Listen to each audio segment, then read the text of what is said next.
आप सभी को इस चीज की जानकारी है कि हमारे देश में बहुत सारे कानून हैं और वो आप चाहे देख लीजिए मुस्लिम लॉ, पारसी लॉ या हिंदू लॉ, हर कानून में डाइवोर्स लेने का अलग अलग तरीका बताया गया है, यानी कि शादी को खत्म करने का अलग अलग तरीका बताया गया है।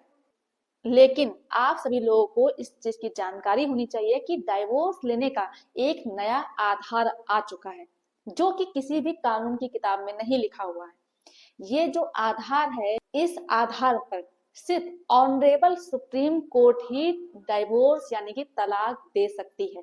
तो आखिर क्या है वो आधार, और आज हम जिस जजमेंट के बारे में बात करने जा रहे हैं वो क्या है, जजमेंट क्या है, उस जजमेंट की पूरी कहानी आज हम आप सभी लोगों को इस वीडियो के माध्यम से जानकारी देने वाले हैं। तो ये वीडियो हर व्यक्ति के लिए बहुत ही ज्यादा यूजफुल होने वाली है, तो इसको पूरा अंत तक देखना है, बिल्कुल भी स्किप नहीं करना है, तभी आप सभी लोगों को अच्छे से जानकारी समझ में आएगी। दूसरा काम आप सभी लोगों को ये करना है कि अगर आप नए हैं, चैनल में पहली बार आए हैं, तो ये आपका ही चैनल है, आप इसे सब्सक्राइब जरूर कर दें, साथ में बेल आइकन जरूर दबा दें, जिससे कि हम जो भी लीगल अपडेट डालें उसका नोटिफिकेशन आपके पास आता रहे और आप जानकारी प्राप्त कर सकें। नमस्कार दोस्तों, मैं एडवोकेट दिव्या आपका आपके इस YouTube चैनल में स्वागत है। आइए अब समझते हैं इस केस के फैक्ट के बारे में। इसमें होता क्या है कि हस्बैंड और वाइफ की शादी 2018 में होती है, जो कि दोनों हिंदू होते हैं और दोनों की शादी हिंदू रीति रिवाज के अनुसार ही होती है। फिर इसके बाद हस्बैंड और वाइफ शादी के कुछ दिनों के बाद अमेरिका जाकर के सेटल हो जाते हैं, वहां पर जाकर के रहने लगते हैं। फिर इसके बाद होता यह है कि सिर्फ 80 दिन ही दोनों पति पत्नी साथ में रहते हैं। इसके बाद पति और पत्नी के बीच में डिस्प्यूट होने लगता है और 80 दिन के बाद वो दोनों केस एक दूसरे के ऊपर फाइल करते हैं। पति जितने ज्यादा केस लगा सकता था अपनी पत्नी के ऊपर, पत्नी के घर वालों के ऊपर, वो पति लगाता है, और पत्नी जितने केस कर सकती थी अपने पति के ऊपर, वो सारे केसेस पत्नी भी लगाती है। और इसके बाद ये जो केसेस थे वो तो चल ही रहे थे, लेकिन फिर ये पति और पत्नी इसके अलावा पहुंच जाते हैं ऑनरेबल सुप्रीम कोर्ट और वहां पर जाकर के डाइवोर्स की पिटीशन डालते हैं। वो लोग ऑनरेबल सुप्रीम कोर्ट इसलिए गए क्योंकि आपको जैसे कि हमने पहले बताया, जो नया ग्राउंड आया है डाइवोर्स लेने का, वो सिर्फ और सिर्फ ऑनरेबल सुप्रीम कोर्ट ही दे सकती है उस आधार पर डाइवोर्स। तो वो दोनों ऑनरेबल सुप्रीम कोर्ट में डाइवोर्स की पिटीशन डालते हैं और ये बात कहते हैं कि हम दोनों को अलग रहते हुए काफी समय हो गया है, और पति पत्नी दोनों ने कहा कि हम दोनों को डाइवोर्स दे दिया जाए। और जो डाइवोर्स लेने का ग्राउंड रखा वो रखा इर्रिट्रीवेबल ब्रेकडाउन ऑफ मैरिज का। तो ऑनरेबल सुप्रीम कोर्ट ने उनकी बातों को सुना और ये कहा ठीक है, आप लोग जैसा कि ये बता रहे हैं हम सारी चीजें देखते हैं, समझते हैं, इसके बाद ही आप लोगों को डाइवोर्स अलाउ करेंगे। अब आप लोगों के दिमाग में आ रहा होगा कि ये कानून में नहीं लिखा हुआ है, तो ऑनरेबल सुप्रीम कोर्ट डाइवोर्स इस आधार पर कैसे दे सकती है। तो आपको बता दे कि अनुच्छेद 142 के तहत ऑनरेबल सुप्रीम कोर्ट के पास ये पावर है कि वो न्याय को देखते हुए अगर किसी चीज को लेकर के उन्हें लगता है कि इस तरह से जो हमारे देश को या किसी व्यक्ति को हित हो रहा है, तो वो अनुच्छेद 142 का प्रयोग करके अपना जजमेंट दे सकते हैं। ठीक इसी तरह से ऑनरेबल सुप्रीम कोर्ट को अगर लगता है कि शादी जिन पति पत्नी की हुई है उनको अलग रहते हुए बहुत साल बीत गए हैं, अब कोई भी उम्मीद, कोई भी गुंजाइश नहीं बची है कि वो दोनों अब साथ में रह सकते हैं, तो जब सारी उम्मीद खत्म हो जाती है तो कोर्ट को ये लगता है कि अब इन दोनों को अलग ही कर देना बेहतर है, जिससे कि वो आगे अपनी लाइफ जी सके। तो वो अनुच्छेद 142 के पावर का यूज करके डाइवोर्स इर्रिट्रीवेबल ब्रेकडाउन ऑफ मैरिज के आधार पर दे देते हैं, जो कि ऑनरेबल सुप्रीम कोर्ट ने सारी चीजों देखने के बाद कहा कि इस तरह से बहुत सारे केसेस आए भी हैं, ये अब कोई बड़ी बात नहीं है। इस तरह के केसेस में डाइवोर्स काफी लोगों को दिया गया है, जैसे कि उन्होंने एक केस का हवाला दिया शिल्पा शैलेश बनाम वरुण श्रीनिवासन का।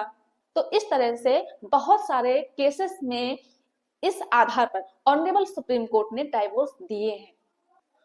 काफी लोगों को इस चीज की जानकारी ही नहीं है। उन लोगों को लगता है कि डाइवोर्स हम केवल फैमिली कोर्ट से ही ले सकते हैं, लेकिन ऐसा बिल्कुल भी नहीं है।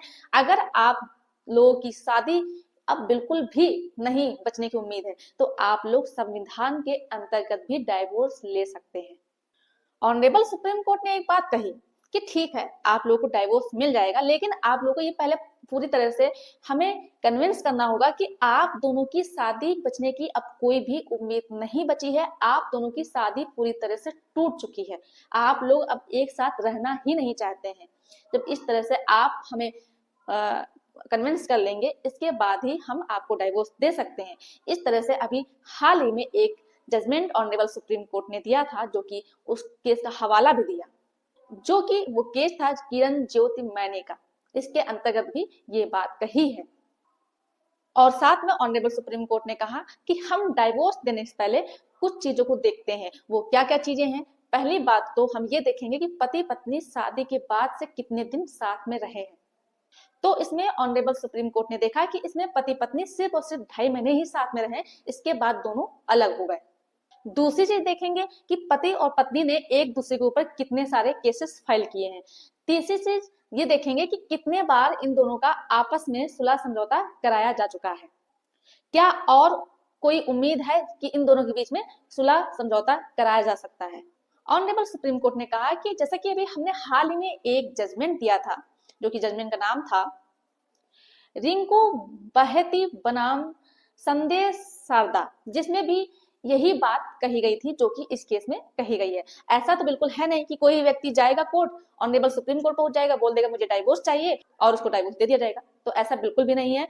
पहले कोशिश की जाती है कि शादी बची रहे। हमारे देश में डाइवोर्स ना देकर के कोशिश यही की जाती है कि पति पत्नी का रिश्ता बचाया जा सके। फिर जब सुलह समझौता नहीं होता है तो फिर सारे फैक्ट को देखा जाता है। सारे फैक्ट को देखने के बाद, समझने के बाद ही ऑनरेबल सुप्रीम कोर्ट डिसाइड करती है कि डाइवोर्स देना चाहिए या फिर नहीं।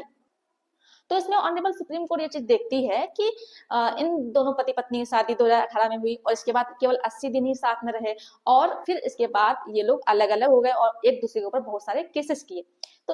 तो इन सारी चीजों को देखने के बाद कोर्ट को ये लगा कि इन दोनों की शादी कभी अच्छी थी ही नहीं और इन दोनों के बीच में कोई बच्चा भी नहीं हुआ है। पति कई सालों से यूएसए में रह रहा है, अमेरिका में रह रहा है और पत्नी इंडिया में रह रही है। तो इस तरह से लगता ही नहीं है कि पति पत्नी के बीच में कोई भी प्यार, इमोशंस नाम की कोई चीज है जिसके आधार पर इन दोनों को साथ में रहने के लिए बोला जाए। तो इस तरह का कोई रिश्ता ही नहीं बचा है जिससे कि इनके ऊपर दबाव बनाया जाए साथ में रहने के लिए। तो ऑनरेबल सुप्रीम कोर्ट ने देखा कि अब इन दोनों की शादी को बचाने के लिए कोई भी उम्मीद नहीं बची है, तो इसका मतलब इनकी शादी इरिट्रीवेबल ब्रेकडाउन ऑफ मैरिज के आधार पर आ चुकी है। तो ऑनरेबल सुप्रीम कोर्ट ने इस आधार पर डाइवोर्स दे दिया।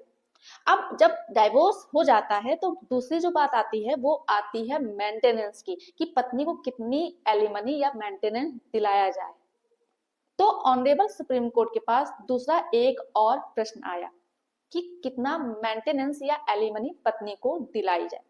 तो ऑनरेबल सुप्रीम कोर्ट ने ये कहा कि हमने मेंटेनेंस और एलिमनी के आधार पर बहुत सारे जजमेंट दिए हैं, जैसे कि रजनीश वर्सेस नेहा हो गया और दूसरा केस किरण ज्योति मैनी का केस दिया और प्रवीण कुमार जैन बनाम अंजू जैन का एक केस दिया, जो कि अभी हाल ही में ऑनरेबल सुप्रीम कोर्ट ने ये केसेस जजमेंट दिए हैं।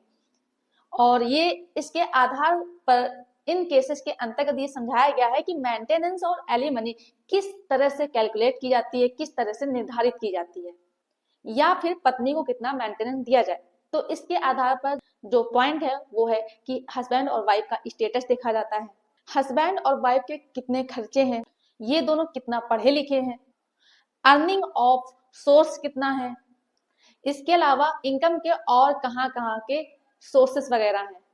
इसके अलावा पत्नी जो केसेस लड़ रही है उसमें कितना खर्चा आया है, इसको भी देखा जाता है और दोनों के ऊपर क्या क्या जिम्मेदारी और लायबिलिटीज है, इनको भी देखा जाता है। तो इस तरह से कई सारे पॉइंट देखे जाते हैं। तो यहाँ पर ऑनरेबल सुप्रीम कोर्ट ने सारी चीजें देखी और ये कहा कि यहाँ पर मेंटेनेंस तो बनता ही नहीं है, क्योंकि पत्नी खुद कमा रही है, वो इतना तो कमा ही लेती है कि खुद का वो मेंटेनेंस कर सकती है, लेकिन वन टाइम एलिमनी देने की बात कही, जो कि 25 लाख रुपए कही, और हस्बैंड से कहा कि आप अपनी पत्नी को 25 लाख रुपए दे दीजिए। तो जो केस का नाम था वो था विशाल शाह बनाम मोनालिसा गुप्ता एंड अदर्स, जिसके अंतर्गत ऑनरेबल सुप्रीम कोर्ट ने आर्टिकल 142 का प्रयोग करके, उनके पावर का प्रयोग करके इन दोनों को डाइवोर्स ग्रांट कर दिया। तो ये जानकारी आप लोगों को जरूर होनी चाहिए। जानकारी पसंद आई हो तो वीडियो को लाइक कर दें, शेयर कर दें, और अगर चैनल को सब्सक्राइब नहीं किया है तो ये आपका ही चैनल है, आप इसे सब्सक्राइब जरूर कर दें। धन्यवाद।